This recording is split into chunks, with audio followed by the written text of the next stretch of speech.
예, 안녕하세요. 저는 삼성생명에서 20년을 근무했고요. 이제 퇴사한 지 한 1년 6개월 정도 된 최영민이라고 합니다. 이번에 한국에서 부자 되는 가장 빠른 길이라는 책을 냈고요. 현재는 상명대 경영공학과 특임 교수로도 활동하고 있습니다.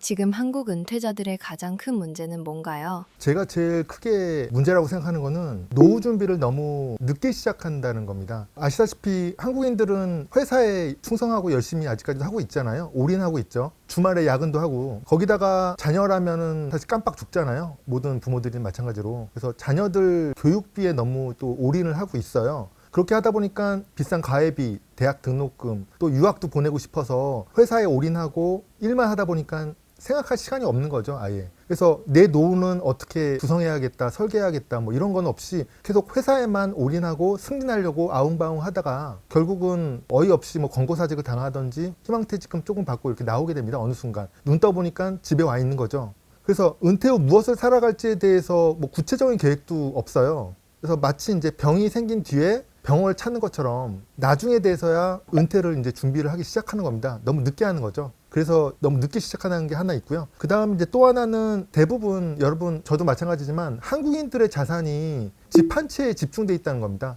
다 열심히 회사 다니고 월급 받고 예금 적금해도 결국에는 기껏 해봤자 집 하나 있는 거거든요. 근데 서울에 집이 있으면 그나마 다행이죠. 뭐 경기도 뭐 판교나 뭐 분당 이런 데 있으면 되는데, 근데 어설프게 서울 구석진 데나 아니면 뭐 지방 이렇게 좀 입지 안 좋은 데를 사가지고 또 고생하는 경우도 많습니다. 근데 그것도 집 한 채에 겨우 있거든요. 근데 좀 나은 경우라면은 뭐 삼성전자나 뭐 현대자동차처럼 우량주에 또 그래도 국내 주식에 좀 일부 투자를 했으면은 좀 나은데, 그것도 아니고 오직 집 한 채만 있다. 그리고 이제 자녀들 대학 보내고 결혼하려면 결혼자금 좀 보태주고 이렇게 되잖아요. 그러니까 문제는 이제 부동산뿐만 아니라 주식이나 채권, ETF 뭐 이런 자산에 골고루 분배를 해야 되는데 그냥 집 한 채 있고 다른 투자에 대해서 생각하지 않고 뭐 재테크에 대해서 전혀 관심이 없던 게 문제죠. 그래서 이렇게 우리나라 직장인들, 은퇴자들은 결국에서 좀 안 좋은 결과를 듣는 게 아닐까. 저희 아버지도 마찬가지셨고요. 예. 지금 당장 할 수 있는 노후 준비는 어떤 게 있나요? 일단 모든 게 다 마찬가지죠. 무슨 문제가 생기거나 계획을 세울 땐 현재 상황을 점검해야 되죠. 자산이 얼마 정도 있고 나는 앞으로 얼마 후에 퇴사할 거고 또 이제 자녀는 언제쯤 결혼할 것 같고 대학은 언제쯤 뭐 졸업할 것 같고 이런 거에 대해서 다 계획을 세운 다음에 필요한 자산들, 앞으로 좀 더 부족한 자산 이런 걸 점검하고 이제는 이제 3년 안에 현금 흐름이 나오는 구조를 좀 만들어야 됩니다. 예를 들면 이제 예금만 가지고 있다면 이제는 일부는 월배당 ETF, 뭐 배당주처럼 이제는 꾸준히 현금 흐름을 만들 수 있는 자산으로 이제 옮겨야죠. 지금까지는 시세 차익 수단인 뭐 아파트나 뭐 주식 정도만 가지고 있었다면 이제 현금 흐름을 좀 창출할 수 있는, 갑자기 퇴사하거나 은퇴하더라도 월급이 끊기더라도 월급을 대체할 수 있는 그런 수단을 만들어 놔야 되겠죠. 그리고 또 이제 국민연금과 퇴직연금도 이제 들으셨는데 언제 얼마나 받을 수 있는지도 좀 체크를 해서 미리 확인해서 앞으로 부족할 생활비를 어떻게 채울지 계획을 해야 됩니다. 또한 불필요한 지출도 이제 좀 줄이고요. 은퇴 전까지는 최대한 원금을 불려야죠. 중요한 것은 은퇴돼서 뭐 집 있는데 집 두 채 있는데 한 채씩 뭐 팔면 되지 이렇게 쉽게 생각하는 게 아니고 이제 자산이 매월 이제 생활비를 만들어주는 구조를 좀 구축해야 됩니다. 뭐 예를 들면 뭐 집 두 채가 있으면 한 채 두 채 다 전세 끼고 샀으면 이제 전세 보증금은 있지만 전세 보증금은 나중에 좀 돌려줘야 되잖아요. 그리고 내 돈이 아니니까. 그러니까 월세로 좀 점차 좀 바꿔 나가야겠죠. 그리고 주식 같은 경우도 뭐 시세 차익을 보기 위해서 주식을 샀지만 이제 좀 배당주나 이제 배당금도 뭐 5% 6% 아니면 월배당 ETF 같은 경우는 10%씩 이렇게 주는 그런 배당금을 많이 주는 자산으로 좀 갈아타야 되지 않을까 이렇게 생각하고 있습니다. 주식하면 진짜 패가 망신하나요? 맞습니다. 저희 부모님도 주식하면 뭐 큰일 난다, 카지노 뭐 도박 아니냐. 저도 뭐 한 5년 6년 전에도 주식은 하면 안 된다 이렇게 부정적이었는데요. 근데 주식하면 패가 망신한다, 이거는 과거 얘기죠. 세상이 바뀌었습니다. AI 시대, 뭐 채찍빛이 이듯이 세월이 변했는데요. 이제 물가 상승 엄청나죠. 그리고 이제 평균 수명도 증가했습니다. 이제 100세 시대는 기본이 됐거든요. 이제 예금 적금만으로는 노후를 준비하는 것이 더 위험합니다. 예금 적금 2% 3% 정도 되는데 실질적인 우리가 체험하는 물가는 5% 6% 이상이거든요. 예전에는 뭐 식당 가면은 10,000원이면 충분히 해결이 되는데 점심 때도 15,000원, 제대로 좀 맛있는 거 먹으려면 20,000원씩 줘야 되거든요. 우리가 체감하는 물가는 뭐 50%, 심지어는 뭐 2배 이렇게 제품에 따라서 느끼거든요. 근데 2% 3% 되는 예금 적금에 투자하는 거는 이제 세월에 맞지 않는 거죠. 그래서 그 물가 상승과 이제 평균 수명 증가 때문에 다시 생각해 봐야 되고요. 그래서 뭐 제가 또 이렇게 말씀드리는 게 그럼 모든 돈을 주식에 뭐 쏟아 부어야 되는 거냐 이렇게 받아들일 수 있는데 그게 아니고요. 중요한 것은 이제 투기를 하라고 말씀드리는 게 아니라 투자를 하라고 말씀드리는 겁니다. 그러니까 미국 지수 ETF, 뭐 S&P 500이나 나스닥 100처럼 장기적으로 성장하는 자산에 조금씩 분산 투자를 하면서 자산을 이제 불려가야 합니다. 결국 이제는 좋은 자산에 투자하지 않는 것이 위험이 된 시대입니다. 그래서 주식면 패가 망신한다 이렇게 좀 보수적으로 생각하지 마시고요. 물가 상승을 위해서 원화가 녹고 있기 때문에 좀 현명한 투자를 해야 된다고 생각하고 있습니다. 수익률이든 배당률이든 연배당률로 해서 7% 정도는 배당률을 가지고 가야지 그래도 물가 상승률을 넘어서 조금 여유로운 좀 생활비를 좀 구축할 수 있지 않을까 저는 생각하고 있습니다. 안정적인 생활비는 최소 어느 정도 필요한가요? 월 얼마를 쓰냐에 따라 다릅니다. 어떤 분은 나는 100만 원, 200만 원도 충분히 산다. 그런 분도 있을 테고요. 나는 뭐 자식한테 돈 투자 안 하겠다. 그냥 부부끼리 그냥 편하게 살겠다. 이러신 분도 있고 아니면 자식한테도 또 용돈이나 뭐 이렇게 좀 지원 좀 해주고 나도 맛집에서 마음껏 먹겠다 해서 뭐 500, 600 부족하다 이러시는 분도 있겠죠. 다 천차만별입니다. 사실 개인마다 다른데 객관화해 보면 통계청 자료를 보면 우리나라 가구의 월 평균 소비 지출은 한 약 290만 원 정도 되거든요. 그 기준에 따라서 보면 은퇴 후에도 이제 가지고 있는 자산을 깨지 않고 생활하려면 월 한 300만 원 정도 현금 흐름이 필요한데요. 300만 원 현금 흐름 만들려면 연배당률 7%인 월배당 상품에 6억을 투자하면은 매월마다 300만 원이 나올 수 있습니다. 근데 뭐 6억 어떤 분한테는 뭐 적다고 할 수 있지만 매우 큰 돈이죠. 6억이 6억이 없죠. 그래서 6억이 없다면 배당률을 높여야죠. 연배당률 한 12에서 14% 정도인 월배당 ETF 상품도 있으니까 그런 상품에 3억을 투자하면 됩니다. 3억 정도는 꼬박꼬박 모으고 투자 잘하면 3억 정도는 모을 수는 있겠죠. 그래서 결론적으로 이제 300만 원 월 현금 흐름을 구축하려면 배당률 7%인 상품에 6억 아니면 6억이 없으면 연배당률 14% 정도 되는 상품에 3억을 투자하면 되고요. 다만 이제 국민연금 꼬박꼬박 잘 가입하셨고 퇴직연금도 가입하셔 있으면 그 금액으로 또 현금 흐름을 만들 수 있으니까 그만큼 부족한 자금은 투자 금액은 좀 줄어들 수는 있습니다. 지금 시작해도 늦지 않나요? 모든 이치가 다 마찬가지인 것 같아요. 뭘 하든 직업이든 뭐 학업이든 목표로 하는 거. 늦었다고 할 때가 제일 빠르다. 그리고 전혀 늦지 않았습니다. 지금까지 뭐 살아오시면서 뭐 크게 사기를 당하셨거나 잡코인이나 이런 데 투자 실패를 했다 뭐 이런 거 아니시면 재산을 거의 잃은 거 아니면 어느 정도 자산 정도는 있으실 거로 보거든요. 중요한 것은 그 가지고 있는 자산을 어떻게 운용하느냐가 중요합니다. 모든 돈을 이제 예금이나 적금에만 두기보다는 예금 같은 안전자산에도 넣고 ETF, 뭐 채권, 배당주에도 분산 투자하면서 꾸준한 현금 흐름을 만드는 것이 중요한데요. 그렇게 되면 생활비에 대한 불안은 이제 줄어들고 노후를 좀 마음 편하게 좀 보낼 수 있습니다. 그래서 여행이나 뭐 취미도 즐길 수 있고요. 가족에게 또 부담 주지 않으면서 자신이 원하는 삶을 살 수 있거든요. 결론적으로는 이제 자산을 잘 운용해야 되는데 뭐 ETF, 배당금 뭐 이렇게 꾸준한 현금 흐름을 만들 수 있는 상품에 관심을 갖고 투자하는 게 중요하다고 봅니다. 50대 이상의 투자가 젊은 시절과 다른 점이 있다면요? 50대, 60대 그리고 지금 막 사회생활을 시작하는 초년생의 뭐 투자는 당연히 다르겠죠. 근데 어떤 뭐 상품을 투자할 것이냐, 얼마나 투자해야 될 것이냐, 언제까지 투자해야 될 것이냐 이런 거는 다를 수 있는데 제일 중요한 게 투자 목적입니다. 투자 목적에서 이제 차이가 발생하거든요. 젊을 때는 당연히 이제 앞으로 투자할 시간이 많으니까 자산을 빠르고 크게 키우는 것이 매우 중요합니다. 시간이 큰 자산이니까. 근데 50대부터는 투자할 시간이 좀 이제 점점 줄어들기 때문에 자산은 이제 또 지켜야겠죠. 원금을 지키면서 안정적인 현금 흐름을 만드는 것이 중요합니다. 그래서 50대는 아직 그래도 근로소득이든 사업소득이든 뭐 자영업소득이든 좀 있기 때문에 미국 주식이나 이제 지수 ETF 비중을 좀 늘려가는 게 좋거든요. 다만 이제 은퇴가 1, 2년 이렇게 가까워지면 배당주와 월배당 ETF 투자를 좀 늘리면서 이제 현금 흐름을 준비해 나가는 게 점차 중요하고요. 이제 60대는 이제 대부분 아무래도 은퇴하실 분들이 많겠죠. 아니면 이제 소일거리 좀 하시고 그래서 은퇴하셨으니까 큰 수익은 이제 노리기보다는 원금은 이제 최대한 좀 지키고 생활비를 조금씩 이제 충당할 수 있는 큰 현금 흐름이 이제 확보하는 것이 좀 중요한데요. 높은 수익률보다는 오래 버틸 수 있는 투자 포트폴리오를 구축하는 것이 매우 중요하다고 볼 수 있겠습니다. 주식 초보자들을 위한 포트폴리오 추천해 주세요. 제가 여러분을 위해서 이제 포트폴리오 표를 한번 만들어 봤습니다. 일단 이제 원금을 60대에는 또 처음 시작하시니까 원금을 잃지 않아야 되니까 이제 최대한 이제 분산 투자하는 게 좋은데요. 이제 시세 차익, 자산 증식 목적으로는 그래도 이제 개별 주식을 10% 그리고 지수 ETF 뭐 S&P 500, 미국 시가총액 500개 기업에 투자하는 S&P 500 지수를 추종하는 ETF, 그리고 나스닥 100, 기술주 중심의 100개 기업에 투자하는 나스닥 100 지수를 추종하는 ETF, 뭐 우리나라 지수를 원하신다면 코스피 200 지수를 추종하는 ETF가 있겠죠. 그런 ETF, 지수 ETF의 20% 정도 가져가는 것이 좋고요. 그 다음에 이제 현금 흐름 목적으로는 커버드콜보다는 이제 배당률은 좀 작지만 안정적인 배당주인 슈드, SCHD라는 ETF가 있습니다. 그러니까 미국에 상장된 미국 ETF가 SCHD ETF인데요. 우리나라로 따지면 뭐 솔, 코덱스, 미국 배우 다우존스 ETF라는 게 있는데 그 ETF를 30% 비중으로 두고 배당률이 높은 월배당 ETF인 제피Q라고 또 있습니다.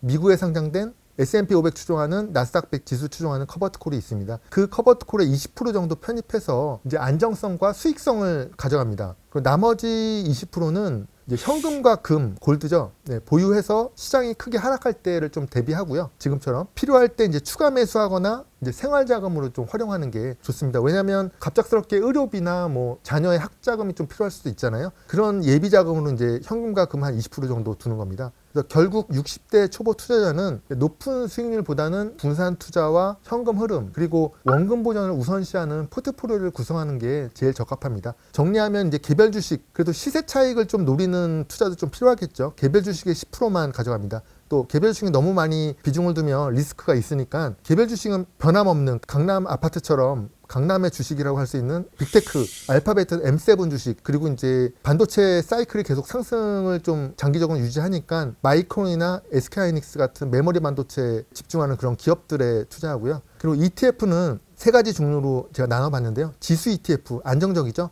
S&P 500 지수 추종하는 ETF는 SPYM이라고 있고요. 나스닥 100 지수 추종하는 ETF는 QQQM이라고 있습니다. 우리나라로 따지면 한국에 상장된 거는 타이거, 코덱스, S&P 500 ETF가 있고 타이거, 코덱스, 뭐 솔 그런 미국 나스닥 100 ETF를 사시면 되고요.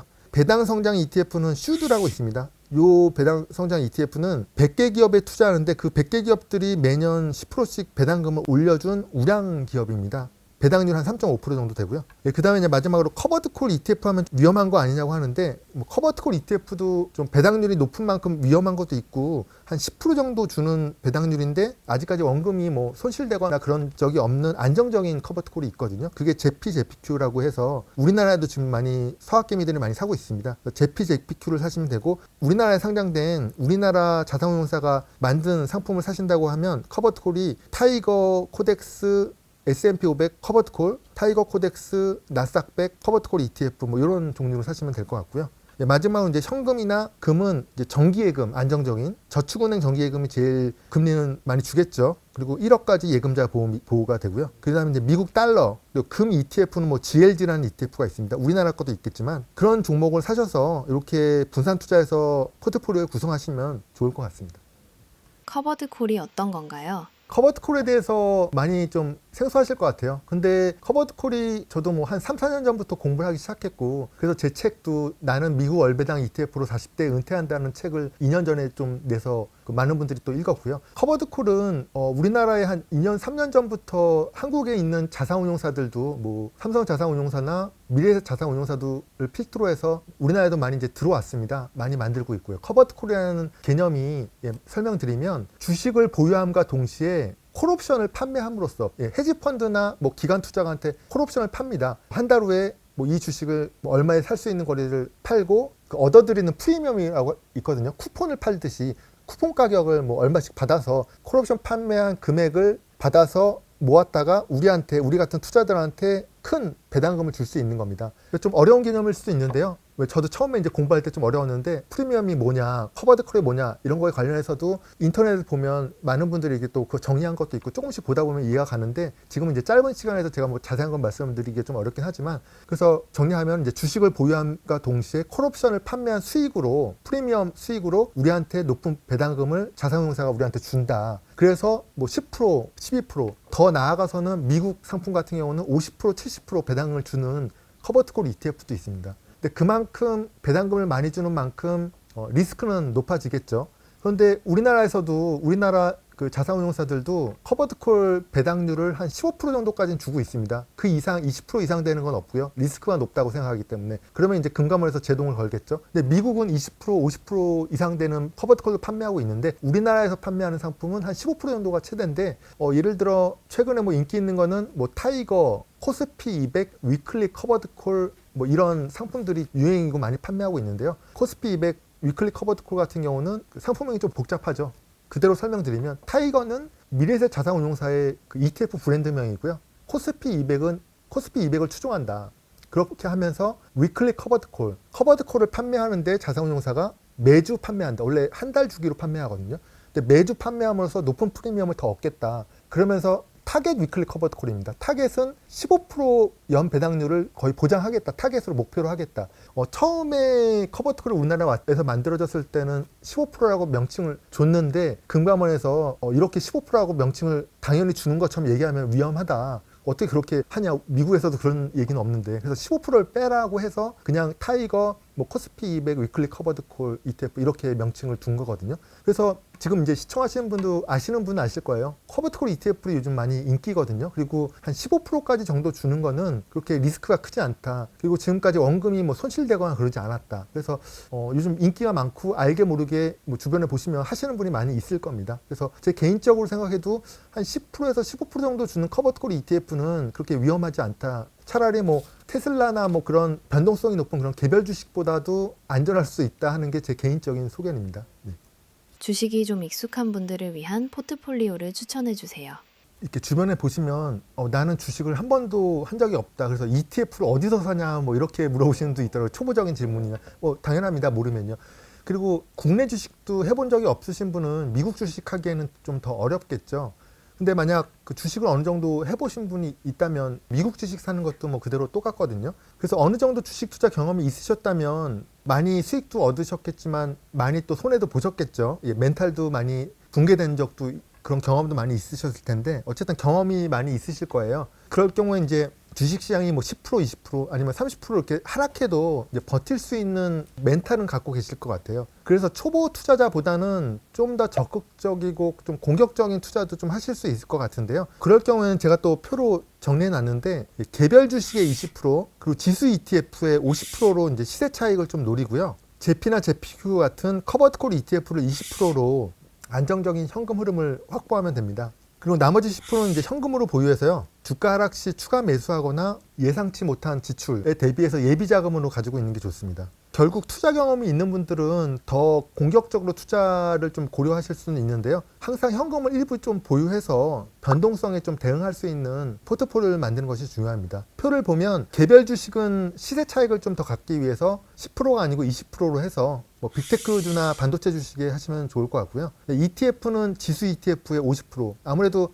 S&P 500이나 나스닥 100 아니면 뭐 코스피 200이든 지수 ETF에 투자하면은 최소한 장기적으로 뭐 잃지는 않습니다. 계속 우상향을 했기 때문에 미국 지수 특히 지수 ETF의 50%로 해서 좀 안정적으로 좀 가져가고요. 그 대신에 이제 커버드콜 ETF는 20%로 그대로 가지고 가서 이제 현금 흐름을 연배당률로 한 9에서 11%로 가져갑니다. 그리고 이제 현금금은 정기예금이나 달러에 10% 가져가시면 좋을 것 같습니다. 어쨌든 현금 흐름도 좋지만은 또 원금을 불리고 싶은 게 사람 마음이잖아요. 뭐 또 주변에서 주식 투자에서 많이 불렸다고 하면 또 포모 현상이 나타나니까 나도 조금 주식 차익을 좀 얻으면 심리적으로도 또 흔들리지 않고 그러면서 월 현금 흐름도 조금 가져가면서 시세 차익도 또 올려가고 그러면 제일 좋은 것 같습니다. 멘탈이 약한 분들을 위한 포트폴리오를 추천해 주세요. 사실상 주식 투자하고 재테크, 주식 채권, 뭐 비트코인 모든 투자에서 스트레스가 있어요. 주변 분들도 주식 투자 괜히 했다, 다시는 안 한다, 끊어버린다, 뭐 도박과 같다 이렇게 말씀하시는데 말씀하신 대로 주식이 아무래도 롤러코스터처럼 오를 때는 계속 오를 것 같지만 또 떨어지고요. 떨어지면 완전히 지하실까지 갈 것 같지만 지하실은 또 안 가고 다시 또 오릅니다. 오르락내리락 이렇게 하죠. 롤러코스터처럼. 하늘을 뚫지는 않고 땅으로 꺼지지는 않습니다. 근데 어쨌든 이 과정 중에서 스트레스는 대단하죠. 저도 뭐 그런 스트레스 뭐 많이 한 적 많긴 한데요. 그 심정은 충분히 이해합니다. 근데 어찌 보면은 제일 좋은 투자는 마음 편한 투자인 것 같아요. 그래서 매일 주가를 확인하게 되면 스트레스도 받고 좋은 투자라고 보기 어렵죠. 저도 뭐 개별 주식도 투자 조금 하고 있고 뭐 월배당 투자도 하고 있는데 월배당 ETF 투자 같은 경우는 일주일에 한 번 볼까 말까로 거의 계좌를 안 보거든요. 왜냐하면 오랑뒤랑 수익률에 있어서 차이는 별로 없어요. 그러면서 배당금은 매월 들어오거든요. 그래서 조금 뭐 떨어지더라도 나는 배당금을 계속 받기 때문에 상관없다는 식으로 하면 마음이 편하고 실제로도 큰 손실 이런 건 없더라고요. 그런데 개별 주식 증권 계좌창을 보면 뭐 2일, 3일 연속 떨어지면 스트레스도 많이 받고 개별 주식창 같은 경우는 하루에도 뭐 3번, 4번 이렇게 심하면 뭐 여러 번 많이 보더라고요. 네. 하루에 한 번만 보시는 분 거의 없을 거예요. 제가 보기엔 하루에 한 번만 본다 이러면 되게 인내심이 강하신 분이죠. 그래서 되게 그런 것도 진짜 스트레스죠. 거기다가 뭐 비트코인 같은 경우 24시간 운영되니까 뭐 새벽에도 보고 예전에 과거에 저도 뭐 비트코인 했었는데 스트레스가 장난이 아니더라고요. 예. 그러니까는 어쨌든 마음 편한 투자가 제일 좋다. 그래서 이제 스트레스 많이 받는 분이라면 주식 비중을 무리하게 높일 필요는 없죠. 그래서 포트폴리오를 만들어 본다면 제가 또 표로 만들어 봤는데요. 개별 주식에는 그냥 투자를 하지 말고요. 정기예금과 이제 달러, 금 등 안전자산, 현금성 자산의 50%를 중심으로 배분을 하고 이제 나머지 50% 가지고 이제 투자를 하는 거죠. 지수 ETF랑 월배당 ETF 안정적입니다. 예. 특히 이제 월배당 ETF는 매달 현금이 들어오기 때문에요. 주가 등락에 이제 일일비하지 않고 투자하기 쉽다는 이제 장점이 있습니다. 배당 주는. 네. 그래서 결국 이제 노후 투자에서 가장 중요한 것은 꼭 높은 수익률이 아니라 마음 편하게 스트레스 안 받고 오랫동안 가져갈 수 있는 그런 포트폴리오를 만드는 거거든요. 그래서 제가 표를 보면 현금성 자산 이제 50%를 안전하게 두고요. 그다음에 ETF죠. 자산이 이제 분산 투자되어 있는 ETF, 지수 ETF가 30%, 수수료가 낮은 SPYN QQM이 있고요. 배당 성장 ETF라고 해서 커버드 콜이 아닙니다. 매년 배당금을 10%씩 늘려주는 우량 100개 기업에 투자하는 슈드, SCHD. 우리나라에도 비슷한 상품을 또 팔고 있습니다. 이건 이제 미국에 상장된 미국 ETF인데요. 배당률 3.5%를 가져가고 그러면서 이제 지수 ETF로 시세 차익도 얻어가면서 이제 뭐 쏠쏠하게 안정적으로 가져가는 거죠. 그래서 요거 표대로 하시면 뭐 잃지 않는 투자, 마음 편한 투자를 하실 수 있다고 봅니다. 예. 노후 준비를 위한 조언 부탁드립니다. 모든 게 다 마찬가지인 것 같아요. 공부든 취업이든 자기 하고 싶은 거 취미생활, 목표든 모든 걸 다 공부를 해야 되죠. 예, 경험도 해야 되고 좀 나름 공부를 하는 게 되게 중요한 것 같습니다. 그래서 노후 준비도 투자 공부에서 시작하거든요. 나는 주식은 뭐 도박이다. 신경 안 써. 회사만 열심히 다녀서 그냥 승진하고 연봉 높게 받으면 된다. 그게 다다. 이렇게 생각할 수 있는데요. 투자 공부 하셔야 됩니다. 결코 이렇게 가벼운 그런 행동이 아니에요. 회사에서 이제 본업에 충실한 것도 물론 좋습니다. 전문가가 되는 것도 중요하죠. 근데 부동산과 주식, 세금, 뭐 채권 이런 거에도 좀 관심을 가져서 자산 관리에 일찍부터 관심을 가지고 꾸준히 이제 공부를 해서 장기적으로 투자를 해서 결실을 보는 것도 되게 중요하거든요. 결국 가장 큰 자산은 얼마나 앞으로 투자할 자산이 있느냐, 시간이 있느냐 중요하거든요. 젊을 때부터 가급적 빨리 투자 공부를 하는 게 중요한 것 같고요. 또 하나는 뭐 돈도 중요하지만 은퇴 후에 어떻게 살 것인가도 되게 중요한 것 같아요. 그래서 은퇴하면 이제 돈이 부족한 것도 문제지만 예상보다 훨씬 많은 자유 시간이 있거든요. 근데 시간은 안 가고 오늘은 뭐 하면서 지내야 될까 눈 떠서 그렇게 좀 당황스러울 수 있습니다. 많은 시간을 어떻게 해야 될지 몰라서. 그래서 미리미리 이제 은퇴 후에 어떤 생활을 할지 계획을 세우는 게 되게 중요하다고 보고요. 그리고 이제 마지막으로 저도 그렇지만 이제 내 자녀가 내 노후를 책임져 줘야 된다. 아니면 나라가 우리들의 노후를 책임져야 된다. 이렇게 생각하시면 안 되죠.